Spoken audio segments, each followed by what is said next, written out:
Hi, and welcome to Fedmail. Thank you for joining us on this Friday afternoon. Shabbat Shalom. Hope you're in good health and in good spirits. A lot going on around the world, and let's start there. Yesterday, there was a terror attack in Tel Aviv, right in Dizengoff Center, Dizengoff Square, a very popular area in central Tel Aviv. 3 Israelis were wounded in the shooting attack, one critically, and they're continuing to monitor his condition. The suspected perpetrator of the attack was taken down shortly thereafter.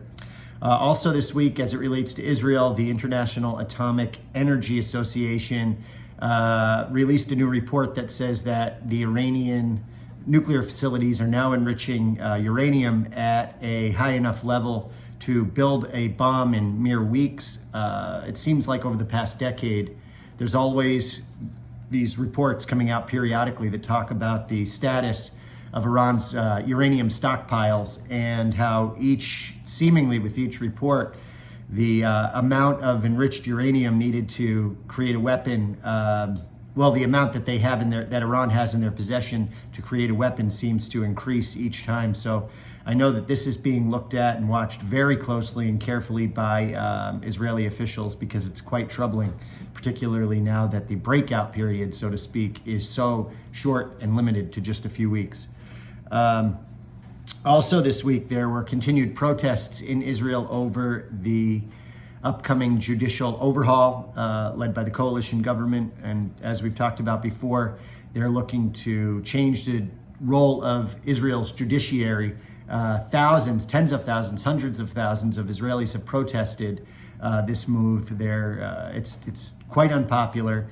And in Tel Aviv, roads were blocked, and the police chief was criticized for allowing roads to be blocked, and his handling of these protests was criticized by Itamar Ben-Gvir, who is the minister that oversees security in Israel.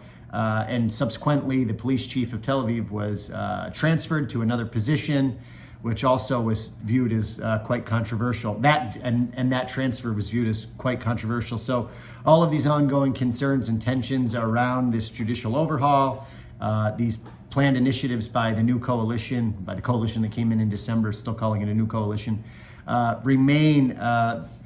continue to remain very tense. So we're looking at that, and it seems that each week there's a new development with it. In our own community this week, a lot of great things happened, beginning with the JCC Gala last Saturday evening. Very well attended. Wonderful to see so many people there in person celebrating David and Elaine Feingold, who were honored as this year's honorees.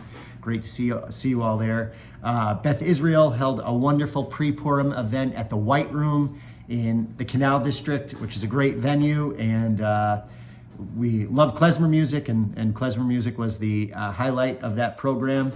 We had a community Purim program at Off the Rails, which is a new venue that opened up in between the DCU Center and the Palladium.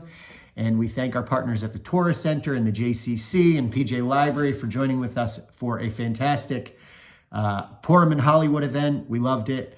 And Sheer Joy held their winter concert, their long-awaited winter concert last week. There were a number of other things that took place in the community, but I just wanted to highlight those.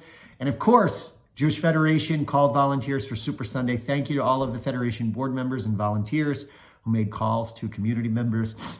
And thank you for answering the calls and giving generously. And I'll say it's not too late. You can still give generously, and we certainly need your support. Coming up this week, a lot of great things going on. There is a vendor and craft fair put on by PJ Library taking place at the JCC, Sunday the 12th. Tomorrow, there is a women's Shabbat event that Beth Tikva is putting on, and you're going to love the panel of speakers. Mindy Hall, Federation's own Mindy Hall, Jody Fredman from Hadassah and from the Jewish Healthcare Center, and Judy Nayrod, who's a member of Beth Tikva, very involved in Hillel, where her husband is the executive director. They will be talking about Jewish life outside of the synagogue. I believe that is what the topic is. So that's Beth Tikva tomorrow morning. You don't want to miss that. Should be great. Nefesh Mountain, the band, is playing a concert on the 16th. That's Thursday. And next week on the 18th, we have a great film coming up, and this is a collaborative effort. It's called Au revoir les enfants.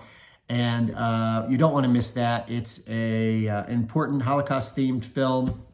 again, taking place on the 18th. We thank Worcester City Councilor Mo Bergman for helping to make that possible. He's been working with Mindy Hall, and I expect that will be a fabulous, fabulous film.